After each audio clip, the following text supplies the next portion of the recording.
Hey everybody, welcome to Kimmel's Irish Pub. Time for another movie review. Tonight's movie, The Devil You Know. So it's about a man who has a lifetime of trouble, starts to turn his life around with help from his family and his loved ones and all that kind of stuff, but then finds himself spiraling back into the life that he used to live. So here's the thing, I thought it was rated higher. I don't recognize anybody. Theo Rossi is in it, but other than that I don't recognize any other names. Not sure why it's on my list, and it's only a 4.8 on IMDb. Now, only 529 people rated it so far. It is a weekend movie. It's an hour and 56 minutes long, so hopefully it's good. I don't know. I thought it was gonna, I don't know, it's on my list, and a lot of my movies that are on my list are below a 5. But when I add them, I have very high expectations for them. So, who knows? Let me get into it, find out what's about, see if I recognize anybody in there besides Theo Rossi, who's from, oh man, I had it at the top of my head, Sons of Anarchy. And we'll see where it goes. Stick around, I'll be back.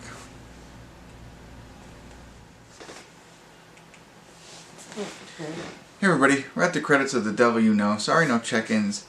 Here's one thing about these, weekend movies and longer movies. Sometimes I have, a little happy hour on a Friday, and I start to fall asleep, no matter how interesting the movie is or not. So that's why there's no check-ins. I was in and out, but I caught it all, right? And Omar Epps is in it. So that was somebody who I didn't see before, and there's a couple other people in there that I just don't know their names. I've seen them in other movies. But I think he obviously was in it. I think he directed it or produced it or executive producer as well. So Omar Epps I always remember from Major League 2.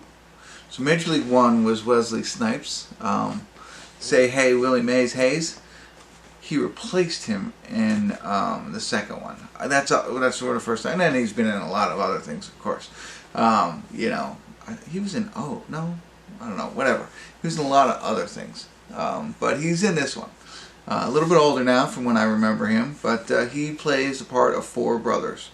And what happens essentially is, like, he has a little bit of a troubled past, as we come to find out. But it's family oriented. He's there with his family, his mother and father. They like to have like a Sunday dinner, so everybody gets back together. We find out a little bit more about his brothers. And one of his brothers gets mixed up in something really bad that kind of pulls him back in. And so he's trying to do the right thing, but he's putting his brothers at risk. Theo Rossi is part of like a bad type of gang that's doing some bad stuff. I mean, it's, it all gets laid out in the beginning, and you know what I'm talking about if you watch this. But it comes down to, right and wrong and family values.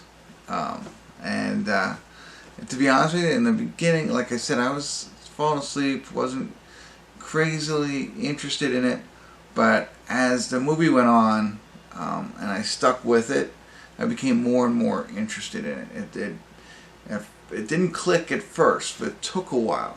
I don't want to say it's a slow burn movie. It's definitely not. I mean, there's a lot going on, but somehow they pulled me in later in the film than they did in the beginning. A lot of times in a lot of different movies, they pull you in early and they get you hooked, and it's really cool and it's interesting, and then it just dies off, right? Well, not in this case. This was somewhat interesting in the beginning, but then as it gets farther down the line, it becomes a little bit more interesting. It's definitely, I don't know why it's a 4 on IMDb. Definitely, probably at least a 6 for me. And I liked it. I thought it was, like I said, it takes a while for me to be, and it could have been also because I was falling asleep because I had a few drinks before watching it. But I am glad I did. At first I was like, I don't even know why I'm watching this movie. Not that it was that bad, but it felt so run-of-the-mill that I was like, this isn't a weekend kind of movie. But it gets there. So stick it out. It's, like I said, it's family values, it's crime, murder, mayhem kind of stuff, but I think it's worth watching it. So, alright, I don't know if I helped at all, but I made it to the end and I wanted to share with you that I thought it was worth watching. It's definitely not a 4, at least a 6, could be even better, depending on your taste. Alright, that's it. Thanks for tuning in. Kimmel's Irish Pub.